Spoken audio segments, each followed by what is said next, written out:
Bismillahirrahmanirrahim. Elhamdülillahi Rabbil alemin. Vessalatu vesselamu ala Rasulina Muhammedin ve ala alihi ve ashabihi ecmain. Hormatly musulman doganlar, bugünkü dersimizde Peygamberimiz Muhammed sallallahu aleyhi ve sellem'in aýdan bir hadisini okap geçeriz. Ve ol hadisten öwrenmeli derslerimizi ýatlap geçeriz. Peygamberimiz Muhammed sallallahu aleyhi ve sellem bu hadisinde bize ahiriyette bolup geçecek bir wakany haber berýär. Bu hadis İmam Ahmed'de ve Tirmizi'de hadis kitaplarına geçiyor ve sahaba Abdullah ibn Amr ibn al-As radiyallahu anhuma bu hadisi rivayet ediyor. Peygamberimiz sallallahu aleyhi ve sellem aydiya: "İnna Allaha sayukhallisu rajulan min ummeti ala ru'usil khalaiq yawmal kıyamah, feyenşuru aleyhi 99 sicillan, kullu sicillin misli meddil basar, thumma yekul etunkiru min hâzâ şey'en, الظلمك كتبته الحافظون فيقول لا يا ربي فيقول أفلك عذر فيقول لا يا ربي فيقول بلى إن لك عندنا حسنة فإنه لا ظلم عليك اليوم فتخرج بطاقة فيها أشهد أن لا إله إلا الله وأشهد أن محمدا عبده ورسوله فيقول احضر وزنك فيقول يا ربي ما هذه البطاقة مع هذه السجلات فقال إنك لا تظلم قال فتوضع السجلات في كفة والبطاقة في كفة فطاشت السجلات وثقلت البطاقة فلا يثقل مع اسم الله شيء. Peygamberimiz Muhammed sallallahu aleyhi ve sellem aydiya: kıyamet günü Allah Teala insanların içinden bir insan çıkarıp insanların önüne soru cevap eder diye. Ol kişi insanların önüne çıkarılandan sonra ol kişinin günahları, dünyada eden günahları yazılığı olan 99 sani kağıdı getirirler diye. Her bir kağıdın uzunluğu göz yetim uzunluğuna diye. Yani şol dereceken günahları var, günah işler ediptir. 99 sani kağıda yazılıptır ve her bir kağıdın uzunluğu göz yetim uzunluğuna diye. Ve ol kişi diyerler diye etunkiru min hâzâ şey'en, şu yazılığı zatlardan birini inkar ediyen mi? Azalamaka ketebetiyel hafizun, Allah Teala diyer diye soğavi ve günahını yazıyan periştelerim sana haksızlık ediptirler mi? Zulüm ediptirler mi? Şulardan yanlış yazılan zat var mı diyer diye. Ol kişi aydar diye la ya Rabbi, yok Rabbim, yok ey Allah Teala, hemmesi doğru diyecek diye. Onunla Allah Teala aydar diye efeleke uzrun, ey bennem sen bir üzürün bakanan ba mı? Bunça günah edipsin, bunça yanlışlık edipsin, bir neme sebepten ettin, bir üzürün bakanan ba mı deyip Allah Teala soracak diye. Onunla ol benne yine cevap verecek, la ya Rabbi, Rabbim yok, bakanamım yok, hemmesi doğru diyecek diye. Eden etmişlerini, yanlışlarını boyun alıp duracak diye. Onunla Allah Teala aydar diye bundan başka bu eden sen günahların yazılğı bolan kağıtlardan başka bizim katımızda başka var senin yaxşı işin amma, sevap işin amma, qovu işin amma diyecek diye. Ondan sonra bir kağızcık getirirler diye. Ol kağıdın üstünde eşhedü en la ilahe illallah ve eşhedü enne Muhammeden abduhu ve resuluh. Yani şahitlik ediyorun bir Allah Teala'dan başka ibadete haklı ilah yoktur ve Muhammed sallallahu aleyhi ve sellem Allah Teala'nın kulu ve resuludur deyip yazılgı olacak diye. Birce kağıt getirilecek, üstünde kelime-i şehade, kelime-i tevhid yazılgı olacak diye. Ondan sonra ol kişi diyerler diye gel terezin yanına gel. Yani sevapların ve günahların ölçeneyen terezisi olacak kıyamet gününe. Ol benna diyecekler diye gel terezin yanına gel. Onda yankı adam aydar diye ya Rabbi bunca giden günahlarım yazılgı olan kağıtların yanına bu birce kağıt neyme bolsun diyecek diye.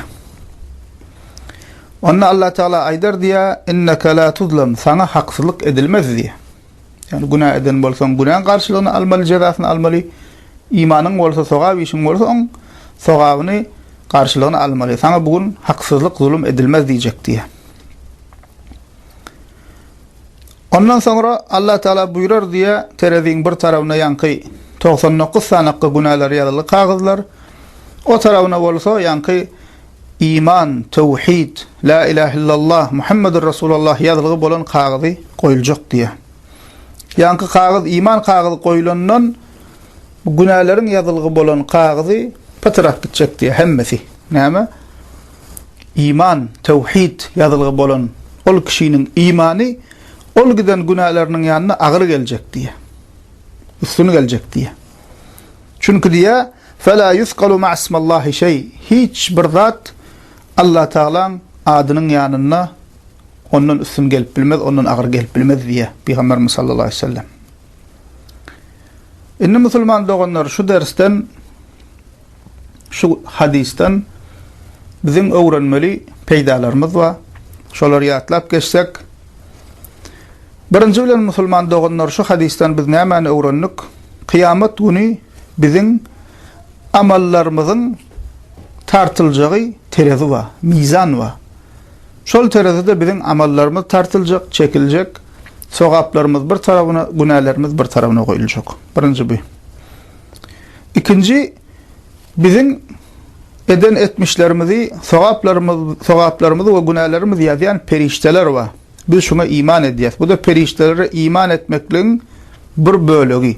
İmanın altı şartı var. Şoň birim näme? Periştelere iman etmek. Periştelere iman etmek diýende onuň içine girýän bir näçe zatlar var. Şolaryň birim näme? Musulman doganlaryna iman edýäs, biziň sowabymyz we günämiz ýazyp duran perişteler var. Bu da öwrenmeli ikinji peýdamyz. Üçüncüsü musulman doganlar Allah Taala'nın Rabbimizin adaleti. Allah Teala musulman doganlar adaletli. Hiç kime zulüm etmeye, haksızlık etmeye. Dünyada Allah Teala bize fırsat berýär, ömür berýär, wagt berýär. Eger sen gowy iş etsen, ýaxşy iş etsen, şoň ahiretde garşylygyny almaly, sowabyny almaly. Eger zerre kadar ýalňyşlyk edenen bolsaň, şoň garşylygyny alýan. Insana haksızlyk edilmeýär, zulüm edilmeýär. Dördüncü öwrenmeli peýdamyz musulman doganlar Allah Teala üzrü gowwarýar. Yankı benden näme diýdi Allah Teala? Feleka uzrun. Senin uzrun barmy? Bunça günah iş edipsiň, bunça ýalňyşlyk edipsiň, bir uzrun bahanaň barmy diýdi. Allah Teala musulmanlaryň üzrü gowwarýar. Yani bir bennäni bagşlap bolar ýalyk bir amaly bolsa, bir zady bolsa Allah Teala şol bennäni näme bagşlajak? Çünkü Rabbimiz merhemetli. Bu da näme dördüncü peýda. We beşinji musulman doganlar asıl en mühimi ve bu hadiste bize haber verilen en mühim zat ve onun üstünde durmalı zat musulman doganlar la ilahe illallah'ın yani näme kelimet-i tevhidin ve Muhammedur Resulullah'ın fazileti ve ahmiyeti. Çünkü gördük näme şul benden näçe eden etmişleri var, ýalňyşlary var. Emma şoňlan birlikde bul kişi dünyada näme imanly ýaşapdyr. Eşhedü en la ilahe illallah, eşhedü enne Muhammeden abduhu ve Resulullah'a şayatlık getiripdir. Şunu şirk getirmeyenler, küfür yok eken. Şol sebeple Allah Teala näme?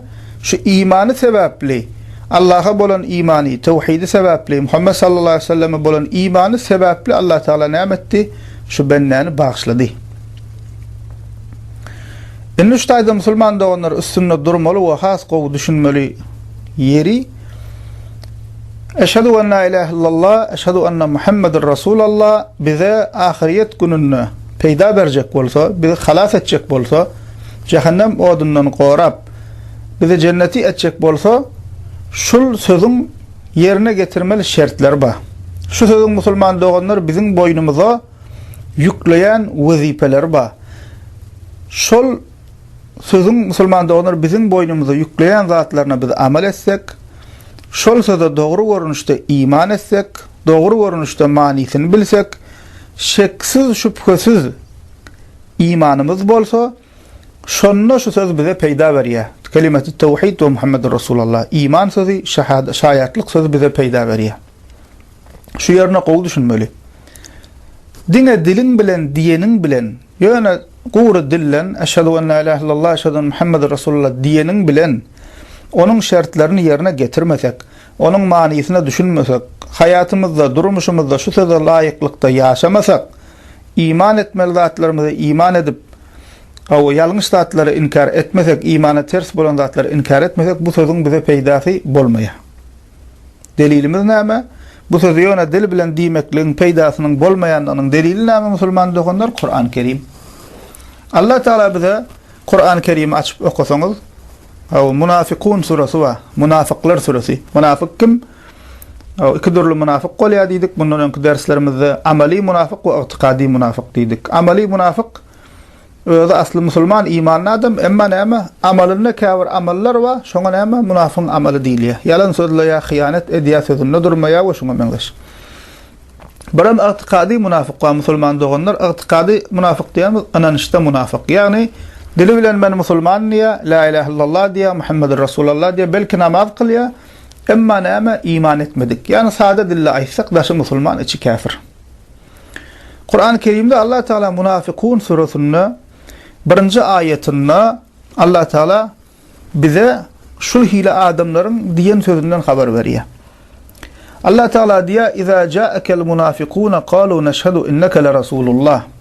Ey Peygamber Muhammed sallallahu aleyhi ve sellem, haçanna senin ýanyňa şol munafıklar gelenne, ýani näme daşy musulman içi kafir bolup ýören kişiler gelenne, näme diýerler diýär? Neşhadu inneke le Rasulullah. Şaýatlyk getirýär, sen Allahyň rasulysyň, sen Allahyň peýgamberisin diýerler diýär.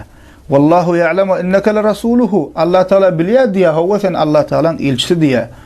Wallahu yeşhadu innel munafiqina lekazibun.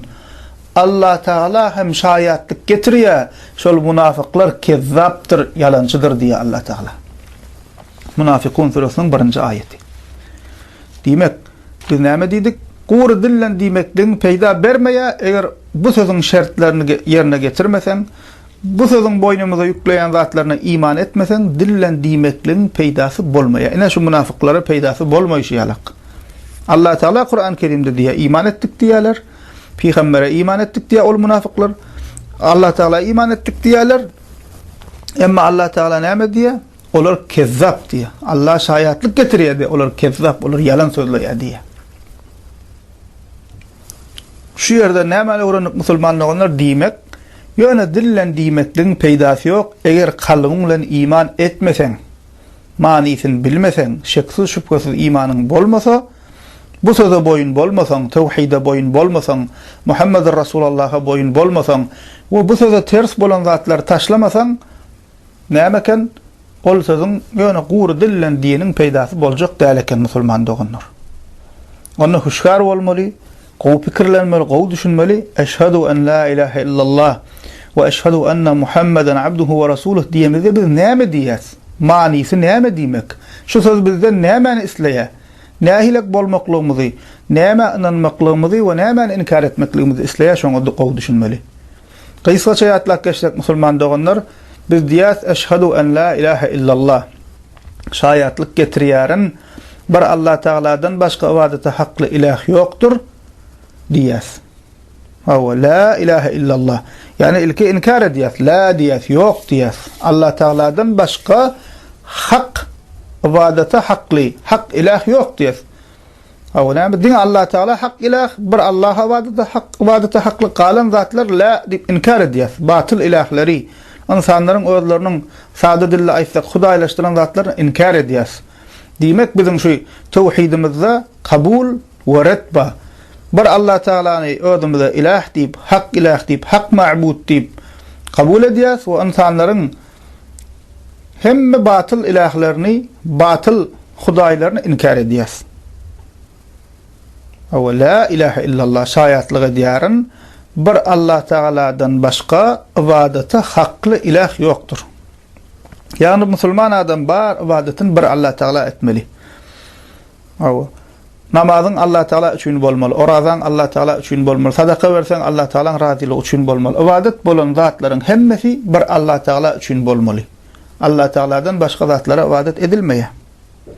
Ýa-da Allah Teala'dan başga mahlukatyň öňünde ibadete meňzeş zatlara etmek bolmaýar. Bir ibadete hakly bolan Allah Teala. Bir öňünde secde etmeli, ruku etmeli, kıyamda durmaly Allah Teala. Musulman kişi Allah Teala'nın gowwarşýaly hiç bir zady gowwarmaýar, başga hiç bir zady Allah Teala deň tutmaýar. Musulman kişi Allah Teala'dan gorkuşýaly, mahlukatdan gorkmaýar. Ene musulman doganlar şuna dogry düşünmeli. Ýene de musulman doganlar bilmeli, Köpüýümiz şumal ibadet diýilse diňe namaz gözegimize gelýär, zekat gözegimize gelýär, juma namaz. Emma ibadetler diňe bulardan ibaret däl. Başga da ibadetler bar. Misal üçin doga dilek ibadet musulman dogunur. Kim elimizi açyp Allah Taala ýalvar dilek edýärse ya Rabbi, ya Rabbim diýip näme hasalansak, qyyn ýagdaýda galsak, dar ýagdaýda elimizi açyp Allah Taala ýalvarýas. Derdimiz aýdýas, Allah Taala'dan kömek soraýas. Ina şu hereketiň özü ibadet. Delilimiz näme musulman dogunur? Delilimiz Peygamber sallallahu aleyhi ve sellem'in hadisi. Awa Ibn Majah'da, Abu Dawud'da we Tirmizi'de geçen hadisinde Peygamberimiz sallallahu aleyhi ve sellem diýär: "Ed-du'a huwa'l ibada" diýär. Doga dilek etmek ibadetdir diýär. Ibadetin hut özüdür diýär. Nähilek namaz ibadet bolsa, doga dilek hem şol hile ibadet musulman dogunur. Allah Taala'dan başgasy üçin namaz okumak bolmaýşy. Allah Taala'nın eline bolan zatlar Allah Taala'dan başgasından dilenmeýär. Käbir ýalňyş ýola giren bidgatçylaryň edişýäli, käbir bilmän jahil insanlaryň edişýälakka mysal üçin ölülerden kömek dilemek bolmaýar. Bu şirk bolýar, çünki sen ol eliň açyp dileýäniň, haýyş edýäniň, ýüzlenýän hereketiň bul ibadet. Allah Taala'nın eline bolan zatlar bir Allah'ın özünden dilemeli. Adeti zatlarda insanların güýjüniň ýetýän zatlaryna elbetde insanlar biri-birinden kömek soraýar, ýardamlaşýar.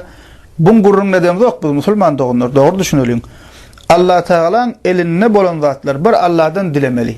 Çağan bolanok ýalbarýan, ya Rabbi çağa bere beri.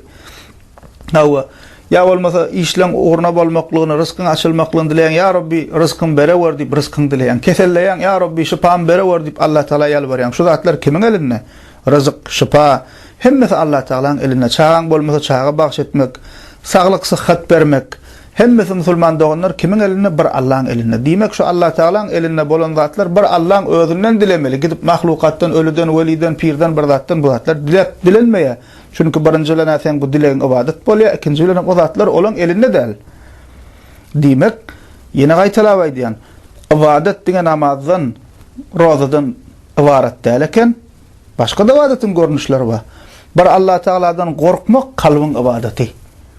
Bir Allah Taala'dan gorkmaly. Bir Allah Taala'ny söýmek musulman dogunlar kalbyň ibadeti. Şuňalak musulman dogunlar ibadet görnüşleriniň hemmesini bir Allah Taala üçin etmeli. Ana şonna haqqy bilen la ilahe illallah diýdik biz bolýar.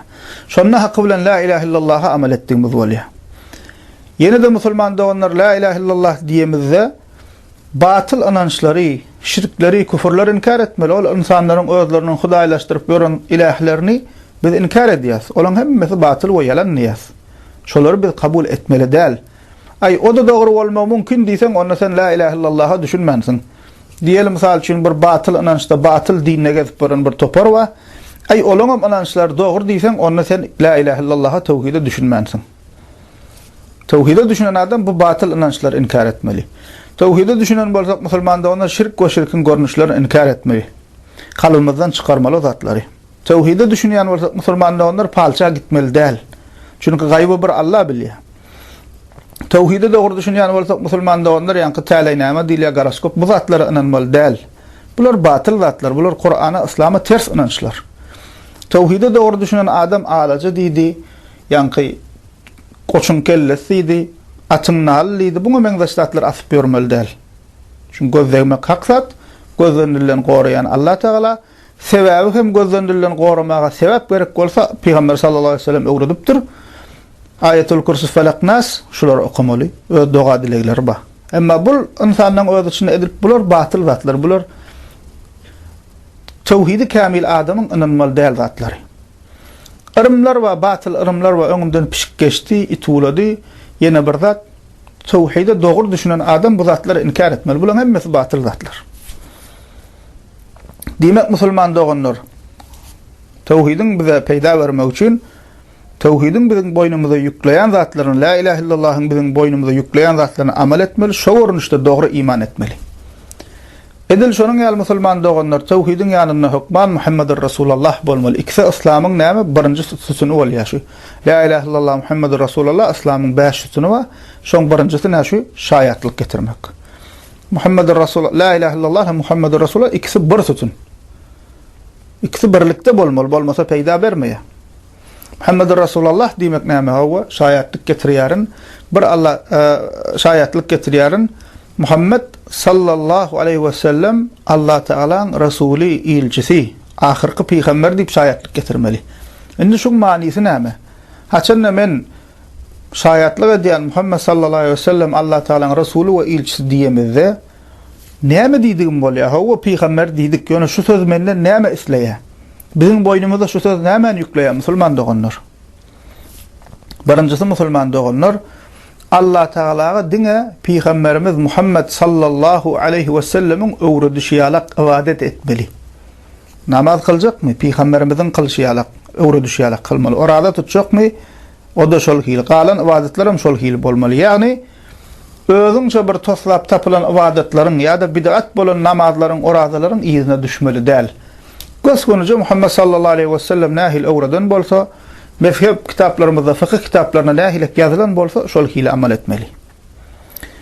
İkincisi musulman doganlar Muhammed sallallahu aleyhi ve selleme iman etmek diýmek, eger Peygamberimiz sallallahu aleyhi ve sellem bizi bir zatdan gaýtaran bolsa, şol zatdan kaçmaly, şoňa şol zatlar etmeli däl. Dilim bilen men şayatlyk getirýän Muhammed sallallahu aleyhi ve sellem Allah Teala'nın Rasuludur diýip dursaň, soňra Peygamber sallallahu aleyhi ve sellem'in etmediği zatlaryny edip dursaň, dogry bolmaýar musulman dogan. Peygamberlerine inanýan bolsaň, aýdyn zatlaryň hakdygyna inanýan bolsaň, onda şu buyruklaryny gaçdýan zatlardan gaçmaly.